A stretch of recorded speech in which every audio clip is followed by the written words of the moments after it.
এখন আমরা যেটা পড়বো সেটা হচ্ছে formation of noun. Formation of noun, নাউনের গঠন। আচ্ছা দেখেন, word plus the following suffix, word plus the following suffix, অর্থাৎ কোনো একটা ওয়ার্ড আছে তারপরে নিচের সাফিক্স গুলো আছে। সাফিক্স মানে হচ্ছে পরের অংশ, এই অংশগুলো আছে নিচের, এই পরের অংশগুলো যদি পরে থাকে, কোনো একটা ওয়ার্ড প্লাস এই নিচের অংশগুলো থাকলে সেটা কি হবে? নাউন হবে। আচ্ছা যেমন আমি যদি বলি ওয়ার্ডের শেষে যদি TION থাকে, সন থাকে, তাহলে সেটা নাউন হবে। যেমন রিপ্রোডাকশন, কারেকশন, তারপরে হচ্ছে আপনার SION থাকলে, SI শেষে SION থাকলে সেটাও কি হবে? নাউন হবে।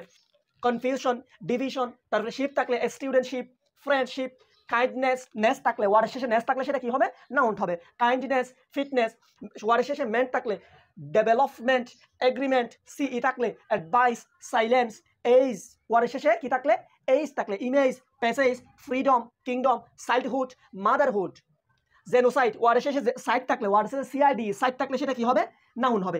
জেনোসাইড, STসাইড, TS থাকলে ট্রুথ, হেলথ, ওয়ার্ডের শেষে যদি TS থাকে সেটা কি হবে? নাউন হবে।